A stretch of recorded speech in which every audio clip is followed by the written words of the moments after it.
Na ovu stranu ovamo. A mušrici nevjernici su došli sa one strane. I bitka je bila na ovom mjestu ovdje.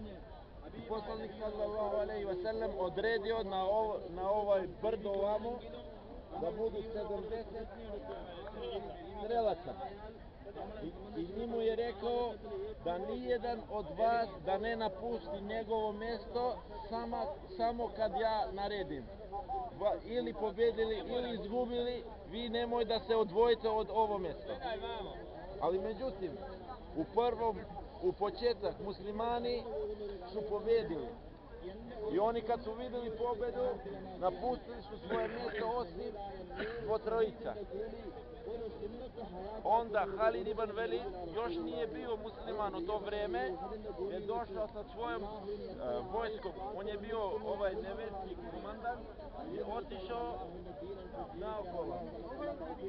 I izašao je pozadi, iza leđa muslimana. I onda su muslimani izgubili ovu bitku zato što su poslanikovu naredbu nisu poštovali. Nisu poslušali poslanika sallallahu alejhi ve sellem.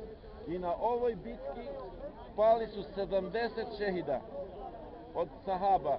Među njim je bio i Hamza radijallahu ta'ala anhu, poslanikov amidža.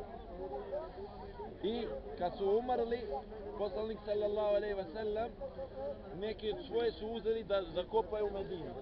I naredio poslanik sallallahu alejhi ve sellem da ih zakopaju ovdje na Uhudu. Nisu zakopali tamo, prvo vrijeme su zakopali tamo, ali tu je bila, kako nam pričao jedan profesor, prije 100 ili 100 i nešto godina, došla je velika voda, pala je velika kiša i došla je velika voda i otkrila njihove lešove, se kaže? Dženaze. I, subhanallah, iz njihovih tela izašao je svež krv, kao da su poginuli u tom danu. I onda su ju prebacili od te strane i zakopali ih njih 70 ovdje. Kao što se vidi. Jeste. Ova je bitka kako je bila na Uhudu.